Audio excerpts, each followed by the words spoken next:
जय श्री हरि, जय श्री कृष्ण। बंधु, आप सब महाभारत के वन पर्व की कथाओं का श्रवण कर रहे हैं। पिछले दिनों आपने जो प्रसंग सुना था वह था जटासुर वध। जटासुर नामक राक्षस अपना भेष बदलकर ब्राह्मण के रूप में पांडवों के बीच रहने लगे। उनका जो उद्देश्य था कि जितने अस्त्र शस्त्र हैं और गांडीव है और द्रौपदी को वो हर कर ले जाने का, इसी क्रम में उनका भीमसेन से युद्ध होता है और वह मारा जाता है। ये प्रसंग आप लोगों ने पिछले भाग में सुना था। आज जो है महाभारत के वन पर्व की कथाओं के अंतर्गत जो कथा है वह पांडवों का वीर पर्वा और अरिष्टसेन के आश्रमों पर जाना। अरिष्टसेन के आश्रमों पर जाना, ये प्रसंग आप लोग श्रवण करेंगे। उसके बाद जो प्रसंग आएगा भीमसेन के हाथ से यक्ष और राक्षसों का वध तथा कुबेर के द्वारा शांति स्थापन, ये प्रसंग आप लोग श्रवण करेंगे। तो चलिए हम लोग श्रवण करते हैं पांडवों का वीर पर्वा और अरिष्टसेन के आश्रमों पर जाना। बंधु, प्रसंग प्रारंभ हो, आप लोगों से नम्र निवेदन है वीडियो को अवश्य सब्सक्राइब कर देंगे तथा अपने विचार कमेंट बॉक्स पर अवश्य ही लिखेंगे ताकि मेरी हौसला अफजाई हो सके। इसके पूर्व मैंने अपने YouTube channel Sanatan Darshan with Dinesh पर श्री रामचरितमानस, श्री आनंद रामायण, श्रीमद् भगवद गीता के संपूर्ण श्रीमद् भगवद गीता भी अपलोड कर दिया। यदि आप उनका श्रवण करना चाहते हैं, देखना चाहते हैं तो मेरे YouTube channel Sanatan Darshan with Dinesh के चैनल पर जाकर आप उनका श्रवण कर सकते हैं। साथ ही अनेक विचार भी आपको, सुविचार भी आपको, मोटिवेशनल स्पीच भी आपको वहाँ मिलेंगे। तो चलिए आगे बढ़ते हैं। पांडवों का वीर पर्वा और अरिष्टसेन के आश्रमों पर जाना। जटासुर के मारे जाने पर महाराज युधिष्ठिर फिर नर नारायण के आश्रम में आकर रहने लगे। इस समय उन्हें अपने भाई अर्जुन का स्मरण हुआ, उनकी याद हुआ आई।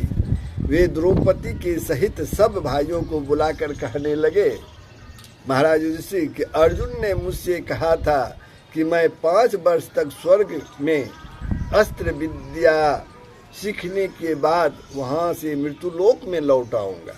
सब भाइयों को और द्रौपदी को बुलाकर कहा कि अर्जुन ने मुझसे कहा था 5 वर्षों तक मैं स्वर्ग लोक में अस्त्र विद्या आदि सीखकर वहां से वापस लौट आऊंगा।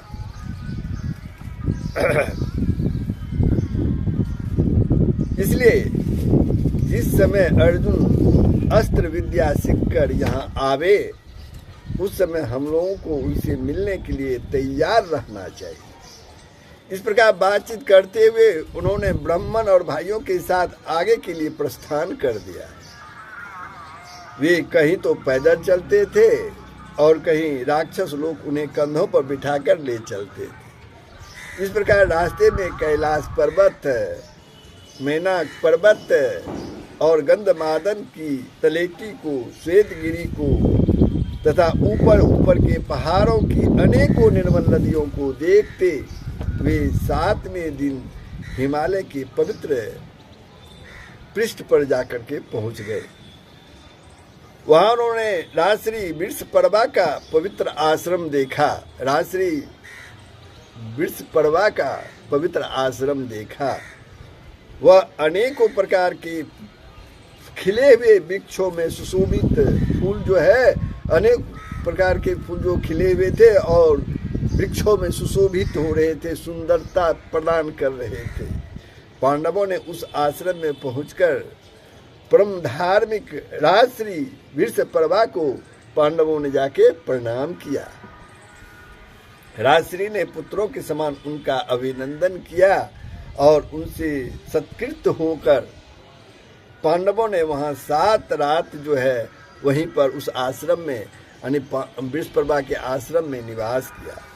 8वें दिन उन्होंने जगत प्रसिद्ध वृषपर्वा जी से आगे जाने की अपनी इच्छा प्रकट की। उनके पास जो सामान बच रहा था वह उन्होंने उन्हीं को दे दिया तथा अपने जग, पात्र, रत्न और आभूषण भी उन्हीं के आश्रम में छोड़ दिया। राजश्री वृषपर्वा भूत और भविष्य के ज्ञाता तथा समस्त धर्मों के मर्मज्ञ थे, जानकार थे। उन्होंने चलते समय पांडवों को पुत्रों की तरह उपदेश दिया। फिर उनकी आज्ञा लेकर वे उत्तर दिशा की ओर चले। वहां से सत्य पराक्रमी कुंती नंदन युधिष्ठिर भाइयों के सहित पैदल ही चले। उस आश्रम से वह प्रांत अनेक प्रकार के मृगों से पूर्ण था। रास्ते में पहाड़ों के ऊपर तरह तरह के वृक्ष की कुंजों में निवास करते हुए उन्होंने चौथे दिन श्वेत पर्वत पर पदार्पण किया। पहुंच गए श्वेत पर्वत पर। श्वेताचल एक बहुत बड़े बादल के समान सफेद सफेद दिखाई देता था।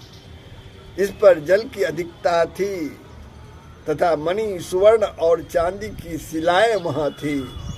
मार्ग में धौम्य, द्रौपदी, पांडव और महर्षि लोमस साथ साथ ही चलते थे। उनमें से कोई भी थकता नहीं था। इस प्रकार चलते चलते हुए माल्यवन पर्वत पर माल्यवन पर्वत पर जा पहुंचे। उसके ऊपर चढ़कर उन्होंने किम पुरुष सिद्ध और चारणों से सेवित गंधमादन के दर्शन किए। उसे देखकर उन्हें हर्ष से रोमांच हो आया। क्रमशः उन वीरों ने मन और नेत्रों को आनंदित करने वाले, मन और आंखों को आनंदित करने वाले परम पवित्र गंधमादन के वन में प्रवेश किया।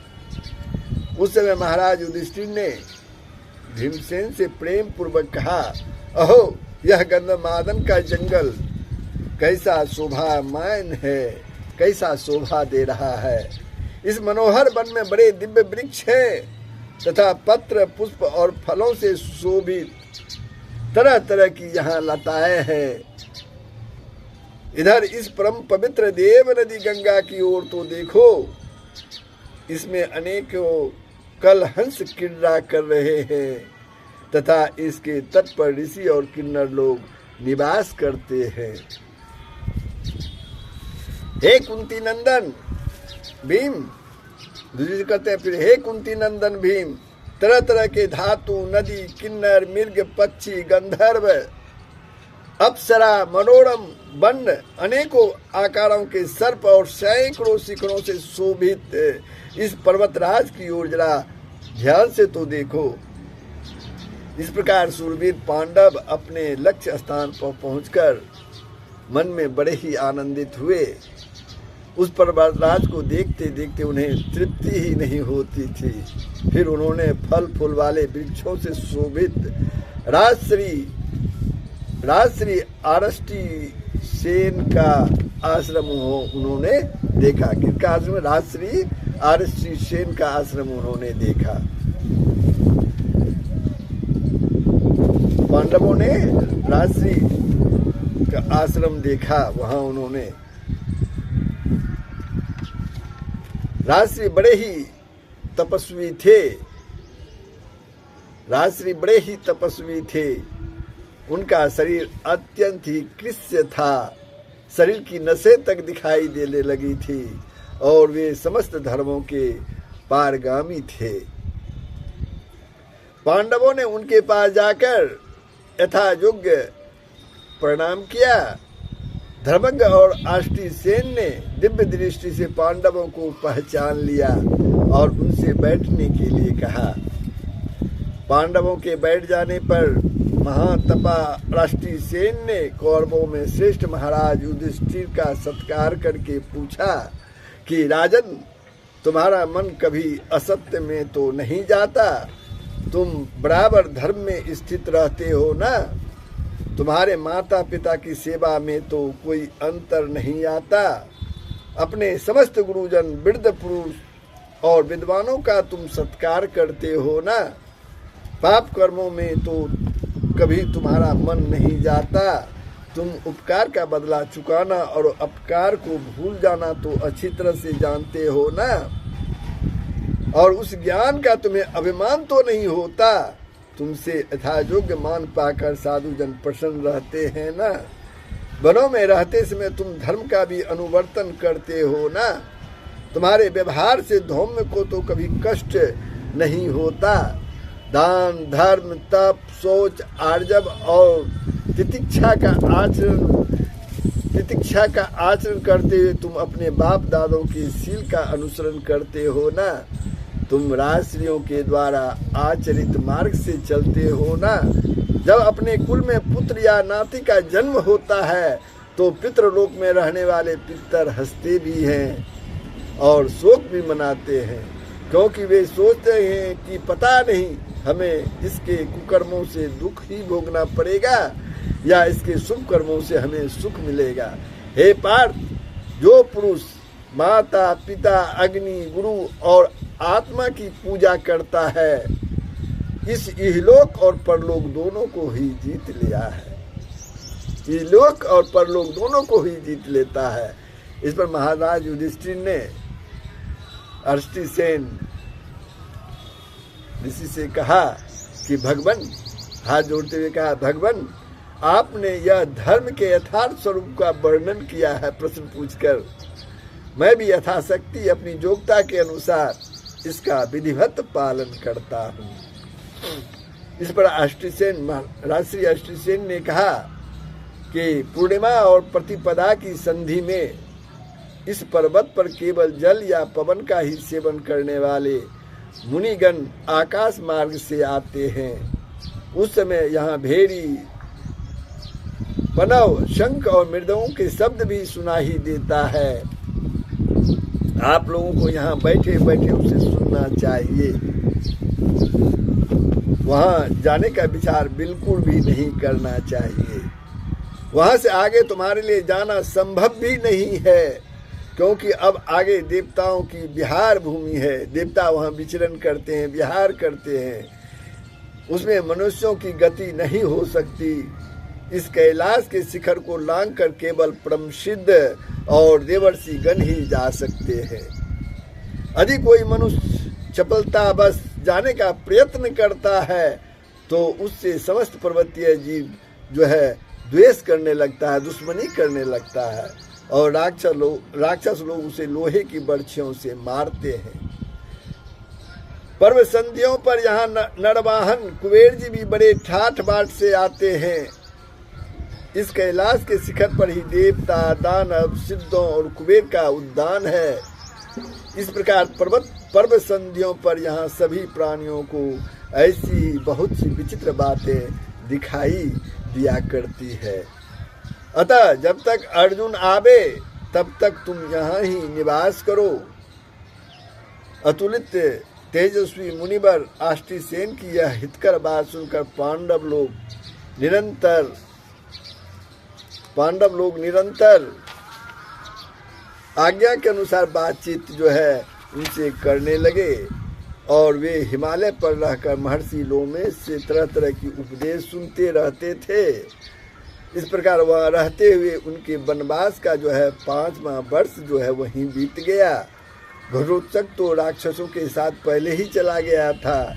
जाति बार वह कह गया था कि आवश्यकता पड़ने पर मैं फिर उपस्थित हो जाऊंगा। घटोत्कच उस आश्रम पर पांडव लोग कई मास तक रहे, कई महीनों तक वहां निवास किया। उन्होंने अनेकों अद्भुत घटनाएं वहां देखी। एक दिन बहता हुआ हवा ही हिमालय के शिखर से सब प्रकार के सुंदर और सुगंधित पुष्प उड़ा लाया। बंधु बांधवों सहित पांडवों और यशस्विनी द्रौपदी ने वहां वे पचरंगे फूल देखे। अब आगे की जो कहानी है वह है, प्रसंग है भीमसेन के हाथ से यक्ष और राक्षसों का वध तथा कुबेर के द्वारा शांति स्थापन। तो आगे का प्रसंग भी सुन लीजिए। एक दिन भीमसेन उस पर्वत पर आनंद से एकांत में बैठे हुए थे। उस समय द्रौपदी ने उनसे कहा कि महाबाहो, यदि समस्त राक्षस आपके बाहुबल से प्रीत होकर इस पर्वत को छोड़कर भाग जाए तो कैसा रहे। फिर तो आपके सुहृदयों को इस पर्वत पर विचित्र पुष्पावली मंडित मंगलमय शिखर सब प्रकार के भय और मोह से रहित दिखाई देगा। भीमसेन, मेरे मन में बहुत दिनों से यह बात आ रही थी। इस पर द्रौपदी की बात सुनकर भीमसेन ने सुवर्ण की पीठ वाला धनुष, तलवार और तरकस जो है उठा लिए और वे हाथ में गदा लेकर बेखट के बिना रोक टोक के गंधमादन पर आगे बढ़ने लगे। यह देखकर द्रौपदी का उल्लास उत्तरोत्तर बढ़ने लगा। पवन पुत्र भीमसेन पर ग्लानि, भय, कायरता और मत्सरता का प्रभाव तो किसी समय होता ही नहीं था।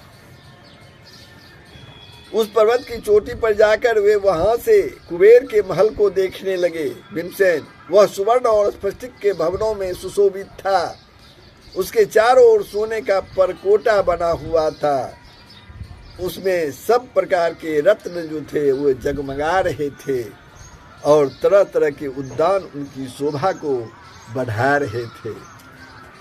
इस प्रकार राक्षस राज कुबेर के रत्न जटित और पुष्पमाला मंडित प्रासाद को देखकर उन्होंने अपने शत्रुओं के रोंगटे खड़े कर देने वाला शंख को भीमसेन ने बजाया जोर से तथा अपने धनुष के प्रत्यंचा और तालियों का भीषण शब्द करके सब जीवों को जो है वो मोहित कर दिया।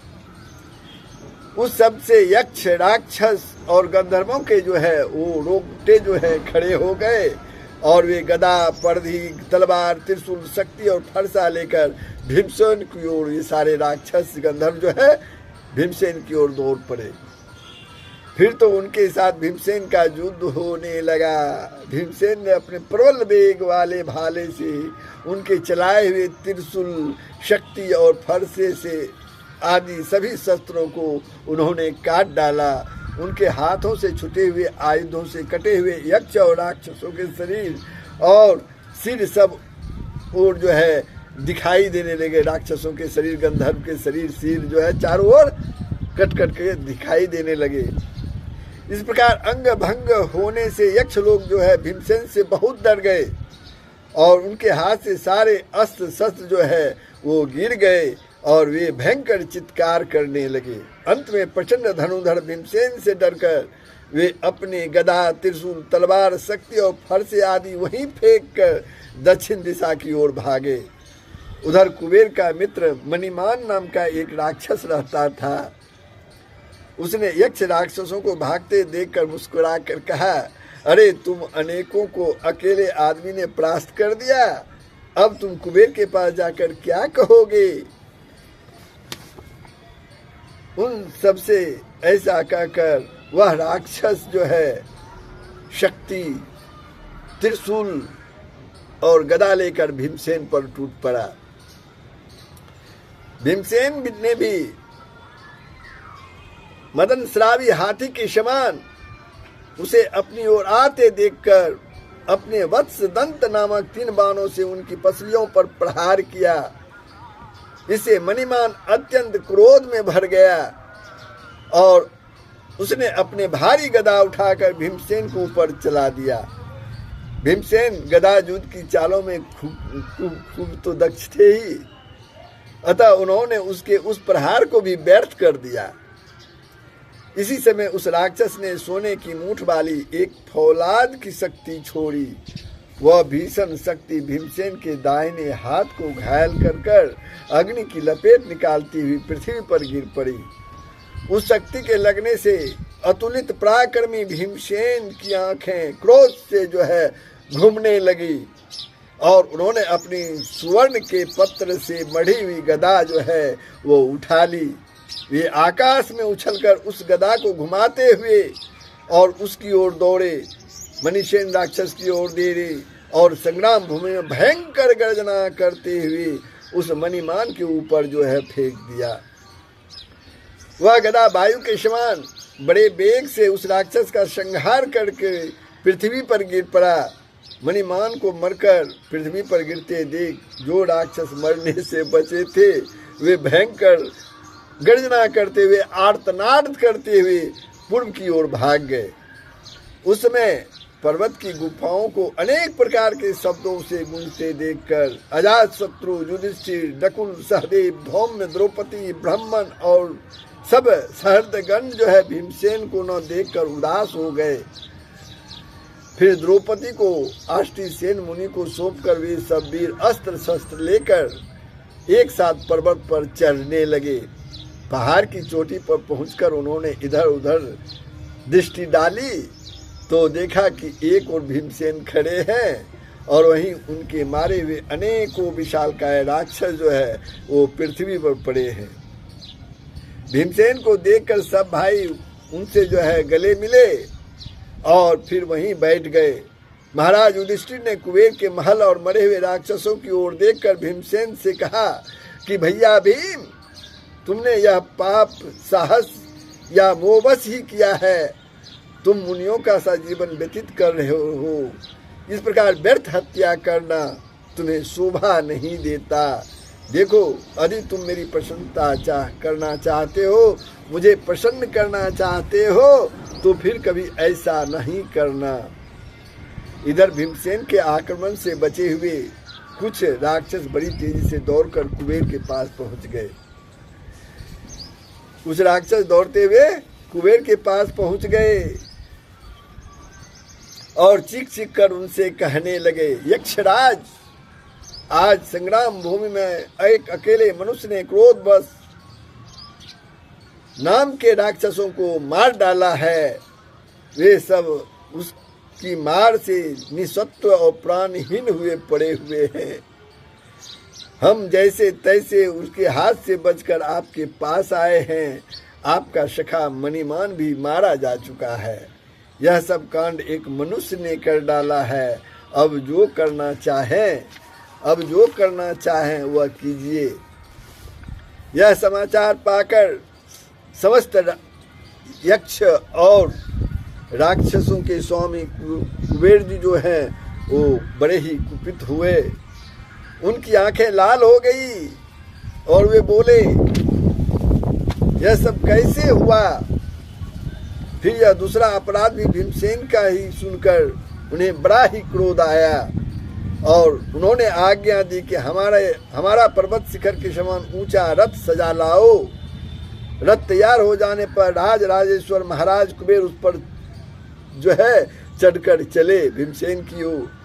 जब वे गंधमादन पर पहुंचे तो यक्ष राक्षसों से घिरे हुए प्रिय दर्शन कुबेर जी को देखकर पांडवों को भी रोमांच हो आया तथा महाराज पांडु के धनुष बाणधारी महारथी पुत्रों को देखकर कुबेर जी भी अत्यंत ही प्रसन्न हुए। वे उन सब देवताओं का एक कार्य कराना चाहते थे, इसलिए उन्होंने देखकर वे हृदय में संतुष्ट भी हुए। कुबेर जी के सेवक पीछे रह गए थे।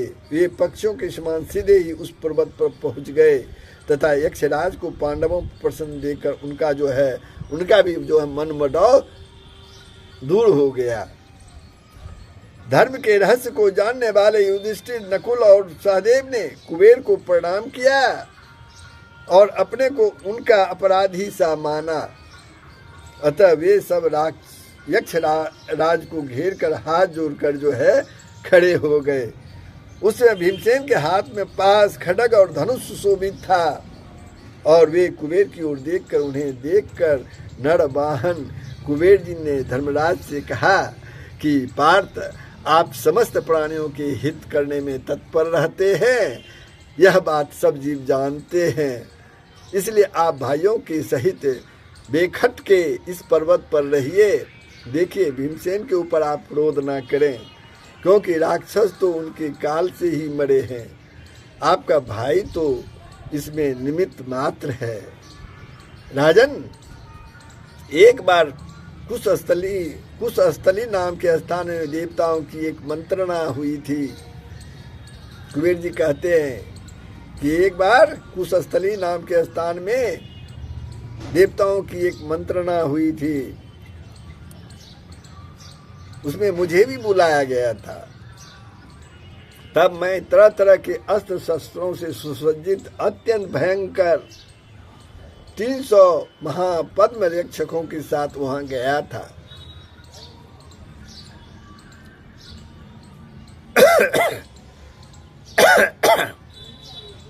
मार्ग में मुझे मुनिवर अगस्त्य जी मिले।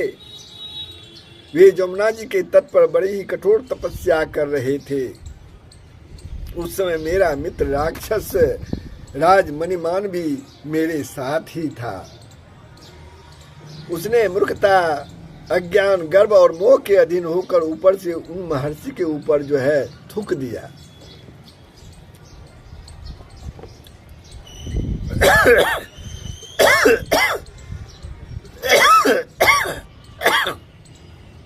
तब मुनिवर ने क्रोध करके मुझसे कहा, कुबेर, देखो तुम्हारा इस सखा ने, इस दोस्त ने मुझे कुछ न समझकर मेरा तिरस्कार किया है, इसलिए यह अपनी सेना के सहित केवल एक ही मनुष्य के हाथों से मारा जाएगा।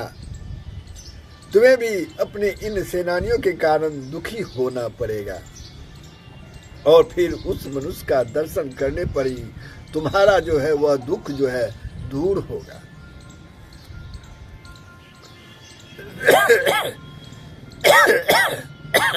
इस प्रकार महर्षियों में श्रेष्ठ अगस्त्य जी ने मुझे यह शाप दिया था। उस शाप से आज आपके भाई ने मुझे मुक्त किया है।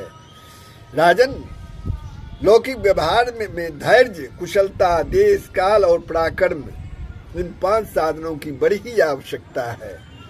सतयुग में लोग धैर्यवान, अपने अपने कर्म में कुशल और पराक्रमी होते थे। जो क्षत्रिय धैर्यवान, देश काल का ज्ञान रखने वाला और सब प्रकार की धर्म विधि में निपुण होता है, वह बहुत ही समय तक पृथ्वी पर शासन करता है। जो पुरुष समस्त कर्मों में इस प्रकार बढ़ता है, वह संसार में यश प्राप्त करता है और मरने पर सद्गति पाता है। किंतु जो क्रोध के आवेश में अपने पतन पर दृष्टि नहीं डालता और जिसके मन बुद्धि में पाप में ही रच पच रहे हैं, जिसके मन बुद्धि पाप में ही रच बच रहे हैं, वह तो केवल पाप का ही अनुसरण करता है तथा कर्मों का विभाग न जानने के कारण वह इस लोक और परलोक में नाश को ही प्राप्त होता है। यह भीमसेन भी धर्म को नहीं जानता, गड़विला है, इसकी बुद्धि और बालकों के समान है। सहन करना तो यह जानता ही नहीं और इसे किसी प्रकार का भय भी नहीं है। इसलिए आप फिर राजश्री आष्टीसेन के आश्रम में जाकर इसे समझाइए। यह कृष्ण पक्ष आप उसी आश्रम में व्यतीत कीजिए। मेरी आज्ञा से अलकापुरी में रहने वाले समस्त यक्ष, गंधर्व, किन्नर और पर्वतवासी आपकी देखभाल करेंगे। भीमसेन साहस करके यहाँ आ गया है, सो आप समझाकर इसे ऐसा करने से रोक दीजिए। इससे छोटा आपका भाई अर्जुन तो व्यवहार विषय में निपुण है और सब प्रकार की धर्म मर्यादा को जानता है। इसी से लोक में जितनी भी स्वर्गीय विभूतियां हैं वे सब उसे प्राप्त हैं। उनके सिवा उसमें दम, दान, बल, बुद्धि, लज्जा, धैर्य और तेज, ये सब गुण भी मौजूद हैं। कुबेर के ये वचन सुनकर पांडव बड़े ही प्रसन्न हुए। भीमसेन ने भी शक्ति, गदा, खड्ग और धनुष को पीठ पर बांधकर उन्हें प्रणाम किया। शरणागत वत्सल कुबेर जी ने भीमसेन से कहा, तुम शत्रुओं का मान भंग करने वाले और सुहृदों के सुख की वृद्धि करने वाले हो, ऐसा आशीर्वाद दिया। फिर धर्मराज से बोले, कुबेर, अब अर्जुन अस्त्र विद्या में निपुण हो गया है। देवराज इंद्र ने भी उसे घर जाने की आज्ञा दे दी है, इसलिए अब वह शीघ्र ही यहाँ आवेगा। इस प्रकार उत्तम कर्म करने वाले धर्मराज युधिष्ठिर को उपदेश कर वे अपने स्थान को चले गए। भीमसेन के हाथ से जो राक्षस मारे गए थे, उनके सब कुबेर जी की आज्ञा से पहाड़ के नीचे लुढ़का दिए गए। इस प्रकार युद्ध में मारे जाने से उन्हें मतिमान अगस्त जी का जो श्राप दिया था, उनका भी अंत हो गया। पांडवों ने वह रात बड़े ही आनंद के साथ कुबेर के महलों में बिताई। तो ये कहानी था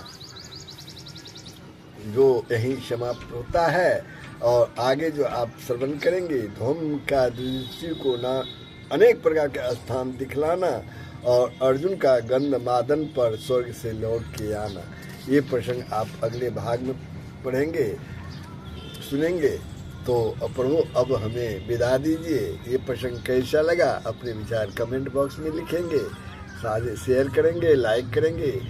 जय श्री हरि, जय श्री कृष्ण। सबका कल्याण हो, पूरे विश्व का कल्याण हो।